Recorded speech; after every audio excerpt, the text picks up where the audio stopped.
iQOO smart ஃபோன்லேருந்து Z10R அப்படிங்கிற ஒரு midrange smart ஃபோனை இந்தியாவில் லான்ச் பண்ணியிருக்காங்க. இது போன வருடம் iQOOலேருந்து லான்ச் பண்ண Z9S அப்படிங்கிற ஸ்மார்ட் ஃபோனுக்கு சக்ஸஸராக அமையுது. ஸோ இந்த வருடம் இந்த எஸ் அப்படிங்கிற எழுத்தை எடுத்துகிட்டு ஆர்னு சொல்லி மாற்றிட்டாங்க. ஸோ இந்த வீடியோவில் இந்த iQOOவோட Z10Rல என்ன விஷயங்கள் புதுசாக கொண்டு வந்திருக்காங்க, மேலும் பழைய ஜென்ரேஷன் கம்பேர் பண்ணி பார்க்கும்போது இந்த இடம் என்னெல்லாம் அப்கிரேட் பண்ணியிருக்காங்க, அதுபோக இந்த ஃபோனில் எது நல்லா இருக்குது, எது நல்லா இல்லை, எது அப்கிரேட் பண்ணியிருக்காங்க, எது அப்கிரேட் பண்ணாமல் விட்டுருக்காங்க முதற்கொண்டு எல்லாத்தையும் டீட்டெயிலாக இந்த வீடியோவில் பார்க்க போகிறோம். ஸோ இந்த வீடியோக்காக நம்மகிட்ட டிவைஸ் இல்லைனாலும் பல விதமான வெப்சைட்ஸில் டீட்டெயில்ஸ் எல்லாத்தையும் கலெக்ட் பண்ணி தான் இந்த வீடியோ உங்களுக்கு கொண்டு வந்திருக்கேன். ஆனால் வீடியோ கடைசியாக ஸ்கிப் பண்ண பாருங்கள். அது மூலமாக இந்த ஃபோன் உங்களுக்கு வாங்கலாமா வேண்டாமா, செட் ஆகுமா இல்லையா அப்படிங்கிறத நீங்களே தெரிஞ்சுக்கிடுவீங்க. ஸோ வீடியோக்கு முன்னாடி சேனல் சப்ஸ்கிரைப் பண்ணுங்க, பக்கத்தில் பெல் ஐக்கனை ப்ரெஸ் பண்ணி தொடர்ந்து உட்கார வைத்தாங்க. அப்படி நம்ம டெலிகிராம் மற்றும் வாட்ஸ்அப் சேனலோட லிங்க்கும் கீழே டிஸ்கிரிப்ஷன் கொடுத்துருக்கேன், மறக்காமல் செக் பண்ணி பாருங்கள். முதல்ல இந்த ஃபோனோட பில்ட் குவாலிட்டிலேருந்து ஆரம்பிக்கலாம். இந்த ஃபோன் நமக்கு பிளாஸ்டிக் ஃப்ரேமில் தான் செஞ்சுருக்காங்க. பேக் சைடில் ஒரு கிளாசி ஃபினிஷ் நமக்கு கிடைக்குது. மேலும் இந்த iQOOவோட Z10R 7.39 mm திக்னஸோட 183.5 கிராம் வெயிட் வருது. இது போன ஜென்ரேஷன் கம்பேர் பண்ணி பார்க்கும்போது நமக்கு திக்னஸ் கொஞ்சம் குறைஞ்சிருக்கு சொல்லலாம். வெயிட் போன ஜென்ரேஷன் அந்த கலரை பொறுத்து மாறிட்டு இருந்துச்சு, அதனால் அதை கம்பேர் பண்ண முடியாது. மற்றபடியாக திக்னஸ் மட்டும் கொஞ்சம் குறைஞ்சிருக்கு. இது போக இந்த ஃபோனுக்கு IP68 மற்றும் 69 அப்படிங்கிற டியூல் IP ரேட்டிங் கொடுத்துருக்காங்க. போன ஜென்ரேஷன் iQOOவோட Z9Sல நமக்கு IP64 ரேட்டிங் தான் கொடுத்துருந்தாங்க.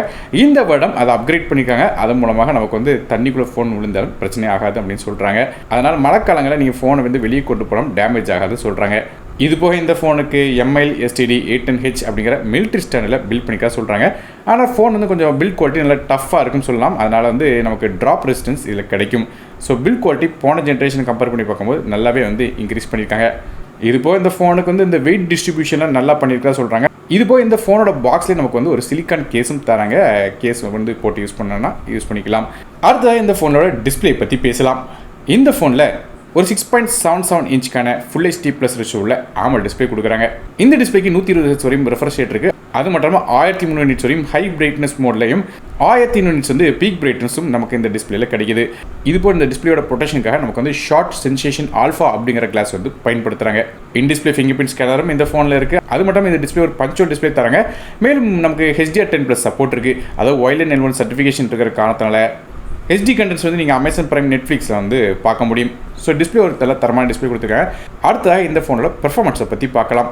நமக்கு இந்த ஃபோனில் மீடியடெக் டிமென்சிட்டி 7400 அப்படிங்கிற ஒரு 4 nm ப்ராசஸர் கொடுக்குறாங்க. கிராஃபிக்ஸ்க்காக மாலியோட G615 MC2 அப்படிங்கிற GPU கொடுக்குறாங்க.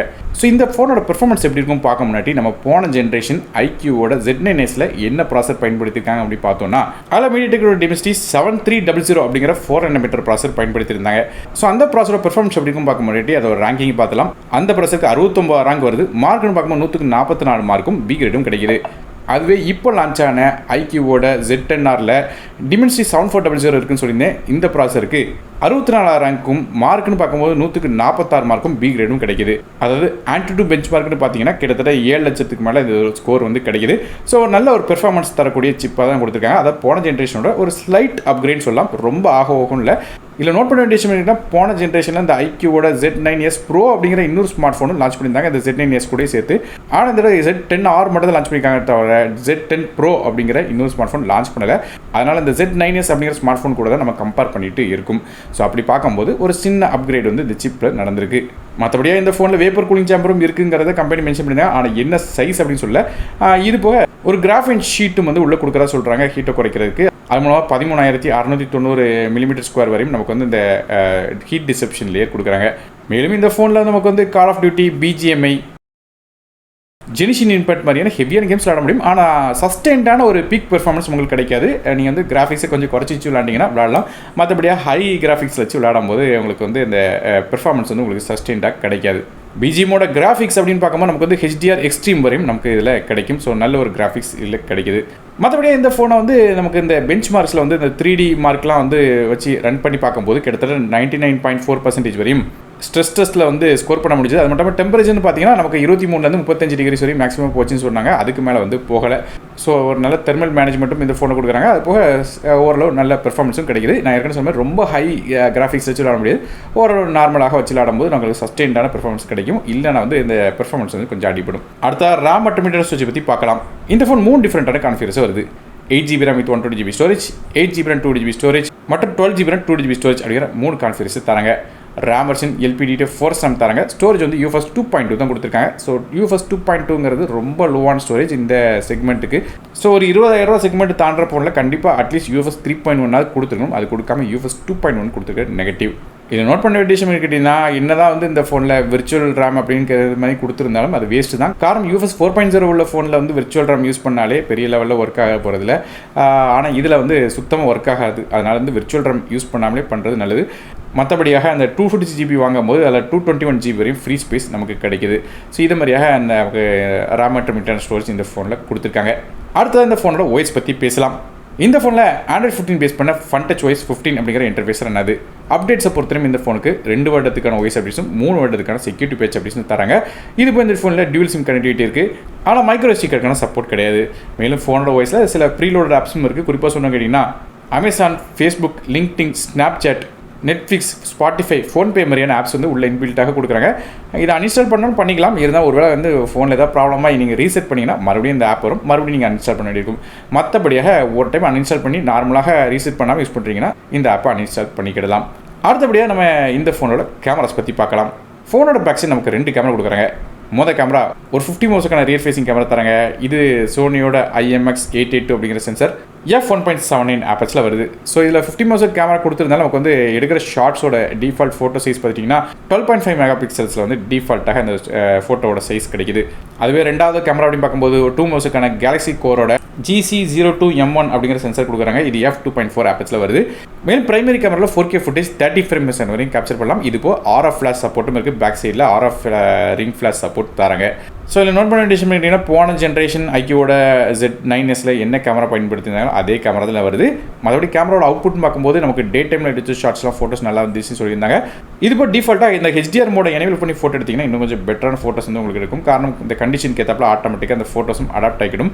போர்ட்ரேட் மோட் எடுக்கும்போது நமக்கு வந்து டீசென்ட்டான ஒரு எஜ் டிடெக்ஷன்லாம் இந்த கேமராலேருந்து கிடைக்கும். மேலும் லோ லைட் ஃபோட்டோஸ்லாம் எடுத்துக்கிட்டிங்கன்னா ஓரளவு டீசென்ட்டாக குவாலிட்டி இருக்குன்னு சொல்லியிருக்காங்க. மற்றபடியாக ஜூம் பண்ணி பார்க்கும்போது கொஞ்சம் நாய்ஸ் இருக்க தான் செய்யுது லோ லைட் ஃபோட்டோஸில். இது போல் இந்த ஃபோனில் வந்து சூப்பர் மூன் அப்படிங்கிற ஒரு 20x ஜூம் பண்ணி ஃபோட்டோஸ் எடுக்கக்கூடிய சில மோட்ஸும் கொடுக்குறாங்க. இதே மாதிரியாக இந்த ஃபோனில் கேமராஸ் வந்துருக்கு.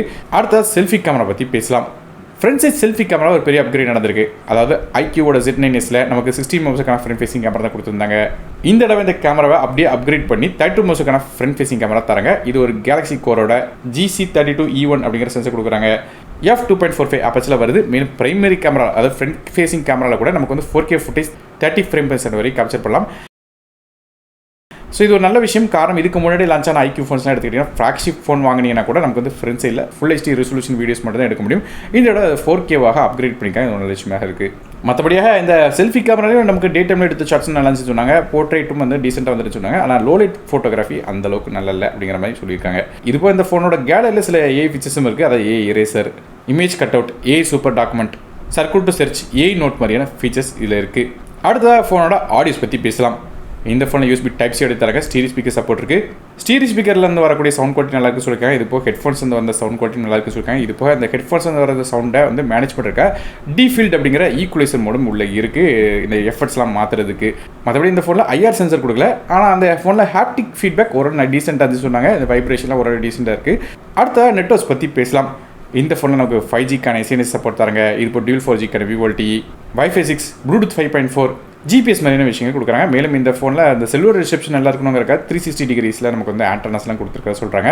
இது இப்போ இந்த ஃபோனில் USB Type-C கனெக்டிவிட்டி இருக்குது. இந்த Type-C போர்ட் வந்து வெறும் UFS 2.0 போர்ட் தான் கொடுக்குறாங்க. இந்த UFS 2.0க்கு மேலே கொடுத்துருந்தா கொஞ்சம் நல்லா இருந்திருக்கும்.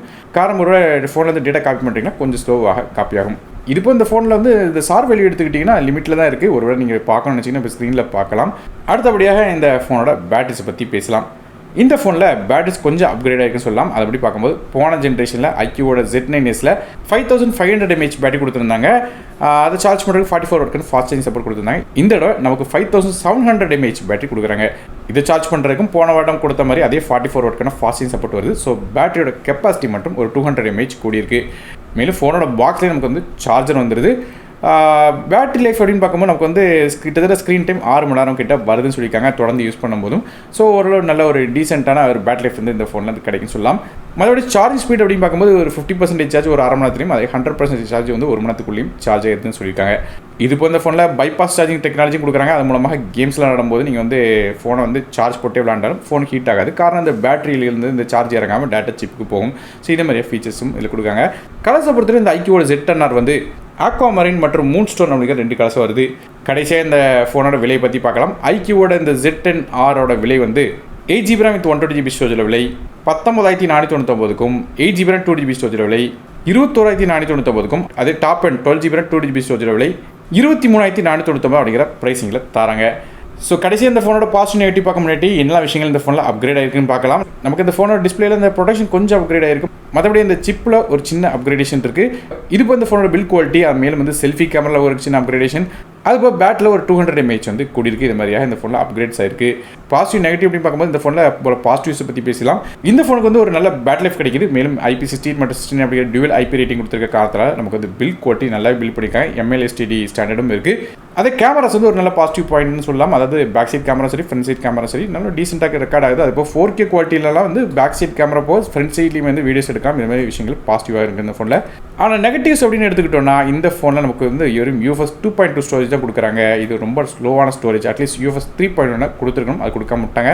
இது இப்போ இந்த ஃபோனில் IR பிளாஸ்டரில் அதை ரிமோட்டாக வந்து பயன்படுத்த முடியாது. இது மாதிரி குட்டி குட்டி நெகட்டிவ் இந்த ஃபோனில் இருக்குது. மற்றபடியாக பாசிட்டிவான விஷயங்கள் அதிகமாக கொடுத்துருக்காங்க இந்த iQOO Z10R ஸ்மார்ட் ஃபோனில். ஸோ போன ஜென்ரேஷன் iQOO Z9S கம்பேர் பண்ணி பார்க்கும்போது இந்த iQOO Z10R ஓரளவு டீசெண்டாக இருக்குன்னு சொல்லலாம்.